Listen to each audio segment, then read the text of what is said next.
All right. So we're going to be covering handling objections on two topics. One is selling, and the other one is recommendations. So I've got Alex here.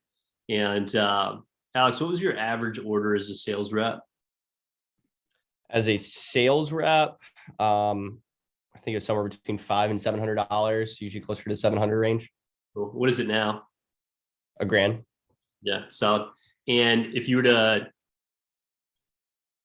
say, like, when you were new, what was your average closing percent? Like, how often do people buy from you? When I was like new, New. 75%. Cool. And then what about when you got over like 20K in sales? Over 20K in sales was probably around 80, 85. Cool. And obviously now you're pretty good. You sell almost 100%. Like 99, 100%. Yeah. Awesome. So with selling, what you got to realize, and this goes for recommendations too, reps go through stages when they're new. They just sell a lot and they sell often because they're just really excited. They don't really know any better. They're just following the script. It's word for word. Then they get a little bit better and they learn some stuff. Their average order goes up. Their amount of recommendations go up. And then there's a third level when they learn too much. They say too much. They overtalk. They overthink. And I think they overhandle objections and results go way down. And if you don't get past that stage in your career, you'll never get to the fourth spot, which is when you do everything perfect and you sell on 99% of your appointments and you get like 20 recs per demo. You're just so confident. I think the difference between, a brand new rep and someone like Alex, who's a district manager and one of the top new DMs in the country, is just experience and repetition. That's really it. And that experience and repetition gives them confidence. And your clients can tell when you're confident, when you're confidently handling objections. So we're going to do a couple of them live for you. So I've got on the website here, all the way down, closing on the homemaker set. I'll just be the customer. I'll throw some objections at Alex and see how he handles them. So Alex will have it up for you as well. So Alex, why don't you just ask me for the sale a couple different times and I'll give you a couple different objections. Yeah, sounds good. So, hey, Andy, just like I told you, the homemaker set's pretty awesome. It's only $14.19, but most of our customers take advantage of the 5-pay option. So it's actually only $286 today. And since you're helping me hit my fast start goals and help me hit my scholarship goal, I can actually hook you up the entertainer pack, the super shears, or the kitchen tool set for free. So Andy, just if you're considering a set, which of those 3 free items would you prefer? Probably the super shears. Super shears? Awesome. Cool. Awesome. Well, Andy, I wouldn't be doing my job if I didn't ask you. You want to go ahead and get that homemaker set today and get those super shears for free with it? I really like the super shears. Can I just get those? Yeah, well, it actually comes in the package, Andy. So it just comes with the homemaker set. And on the 5-pay, you're basically paying for the super shears anyway. You want to go do that today? Okay. Well, I definitely want to buy later. Can I think about it? Yeah. So Andy, actually, if you buy later, I'm not going to be able to hook you up with that same deal. I know you really like the super shears. So tell you what, let me call my office really quick and let me talk to my manager. Let's see what we can do for you. Maybe we can bring down the price a little bit and also hook you up with the super shears. Okay. Let me talk to him. Okay. So then ring. Hey, Mr. Noggle. Hey, I'm sitting with the customer, blah, blah, blah. Cool. He's going to hook you up. All right, cool. Now what would you say?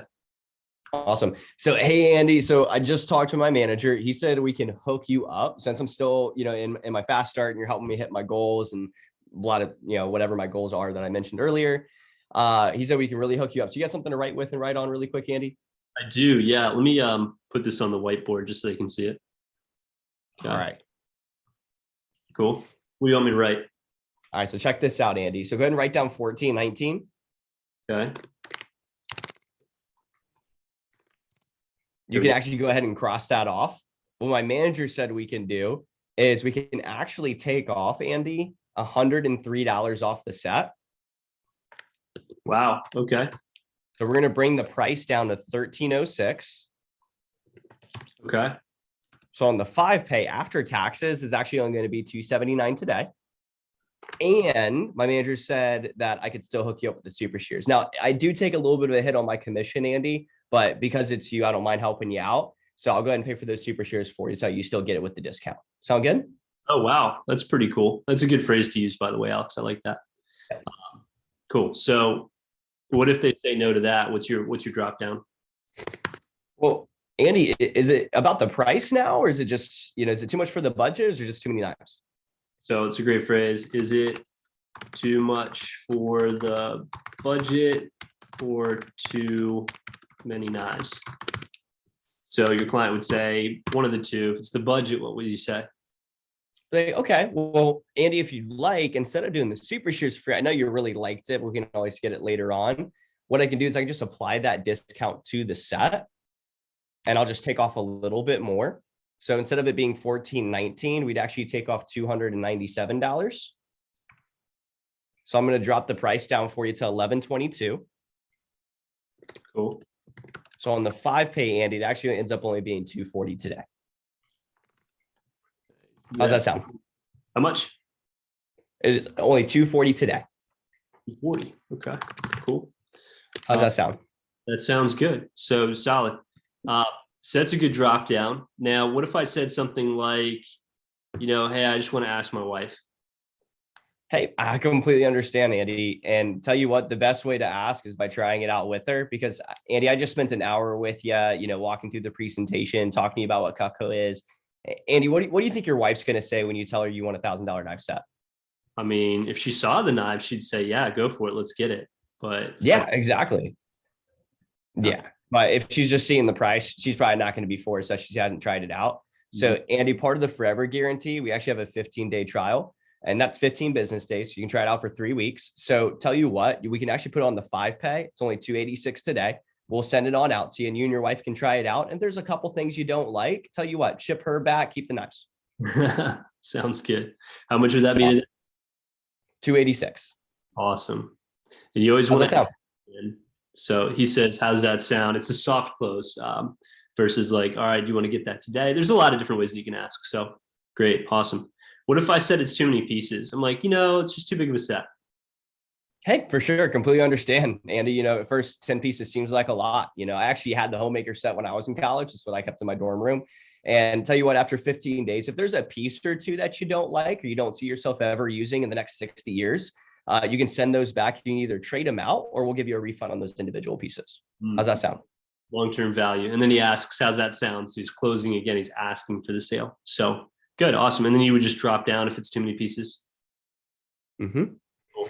What I like about what you're doing, Alex, is you're using a lot of we, let's, us. Why don't we go ahead and how about we do this? Because you're doing it with the customer. It's shopping with the customer, not doing it at them or to them. You're doing it for them, with them. So great. Another concept here that I really like that you're doing is with objections and how you handle them is this. You're using either feel, felt, found, which is like, hey, Andy, I totally understand how you feel. In fact, when I was new, I actually felt the same way. And what I found is that after using my set for a blank amount of time, I found that I used all the pieces and I'm going to use them the rest of my life. Feel, felt, found.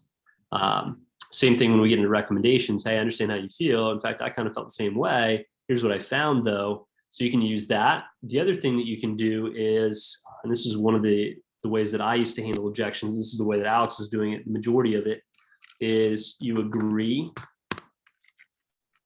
You say, but however, you use logic and you ask again. So it's like, hey, I totally understand, but, or however, blank, blank, blank. And then you use logic to explain why it makes sense to do it. Then you ask again. Really easy way to remember this is when you're a kid and you ask for a cookie and mom says no. And you're like, I know, mom. I know you think I'm going to ruin my dinner, but I've been a really good kid today. And you use logic to back up your point. And then you're like, can I have a cookie? And then drop down to half a cookie, a quarter of a cookie, maybe you bargain. You're like, hey, if I get the cookie, I won't watch movies tonight. So that's sales. I mean, we were all born good at sales. So let's go back to recommendations here, Alex. And what we'll do is we'll go all the way up to the top here, click on recommendations. And so if I'm asking for referrals, these are the fun ones. And so you ask me for, hey, what I need you to do is go ahead and jot down 10 people you think might be nice enough to help me look. So who can we add first? All right, that's your ask. And if I were to give you some objections, which these are great, Like, well, Alex, I actually have to step into a meeting here in a minute. Can we do it later? What would be your response, Alex? Yeah, well, first thing to that when it comes to recommendations, I always ask before the sale is done. So because if you ask after the sale is done, then your job's already done. You're always going to get the, oh, I'll get them to you later. No, they won't. So I always ask before the sale is over, before my demo is completely finished. So that forces them to kind of stay because your job's not done. Because there's always something they can be going to, but you just got to make time for it. So, Right. but if for some reason they did say, they got to get to something and they got to go, hey, no problem. Andy, that's actually would be super awesome. If you could email them to me later, that would actually help me out a ton. I appreciate you wanting to help me. However, I know you're super busy and I'd have to, call you a multiple times throughout the day or text you and blow up your phone throughout the day. I just don't want to do that. I love the relationship that we have, Andy. Tell you what, why don't we just start off with like one or two people that who are nice enough just to hear me out? Who's one or two people you can think of? Yep. Because you get them to one or two, you're going to get them to five, right? Yeah. Alex, how often, when someone said, hey, I'll get them to you later, how often do you get them later? Zero. Zero, never. Literally never. I'm still asking my grandma to give me recommendations, and it's been 3 years. So the not now means never for sure. What if I'm like, yeah, I don't really know anyone. What are they really saying? First of all, they don't know anyone that would buy. Right? And are we looking for buyers? Nope. No. So what would you say to that? It's like, I don't really know anyone. Hey, Andy, that's completely fine. Tell you what, I get paid just to show it to them. I'm not really looking for buyers, Andy. I'm just looking for nice enough people just like you just to hear me out. So who's one or two people we can start off with? How about your neighbor? Then he asks again. So I flipped the objection. I'm like, hey, I really appreciate you thinking of buyers, Miss Jones, but I'm not looking for that. I'm just looking for nice people like you that would take a look. So, really anyone that like cooks, eats, and doesn't hate college kids. So who do you know that's nice? And then you ask again. What if I go with this one? This one's a fun one. So Alex, I'll let you do this one. Cool. Alex, I just don't like, I don't do that to people. I don't give away people's phone numbers. Andy, did I do something wrong? No, you didn't do anything wrong. Oh, okay. Well, I'm sorry if I made you feel uncomfortable, Andy. I mean, if a bunch of your friends walked in the front door, would you throw a lampshade over the laptop real quick and just call me a lamp? Or would you introduce me? I'd probably introduce you. Yeah, exactly. And Andy, that's all I'm asking for is just an introduction. I'm not going to ruin any of your relationships in a 30-second phone call. I'm going to call them just like I called you. So who's one or two people you think are nice enough just to hear me out that we can start off with? Cool. Great phrase. I'm not going to ruin your friendship in a 30-second phone call. All they can say is no, and then I won't ever call them again. If they're still hesitant, one of the things that I like to do is there's two things you can do. You can either delay it and be like, hey, Alex, I completely get it. You probably want to give them a heads up, right? And they're like, yeah, I do. Cool. Hey, I'm not going to be able to call these people until probably next Wednesday anyways. So why don't we just make two lists? You make a list, I'll make a list, and then you get in touch with them. And anyone that's not cool with it, you know me, I'll just cross them off the list. I won't call them. But this is really important for me, and it does help me towards that scholarship goal. So who do you think we could write down? That's a good one. The other thing you do is you could throw your manager under the bus. You'd be like, hey, Miss Smith, like I know you're kind of hesitant to do this, but we have a rep in our office that he came in after an appointment and didn't get any recommendations. And I saw Alex hit a kid, just knocked him out. I'm just kidding. But no, it is really important, Miss Jones. And this is really important to my job. Is there any way you can think of like a couple? And you just kind of drop down. But you want to make it serious. The thing you don't want to do, and you want to hesitate on sounding desperate.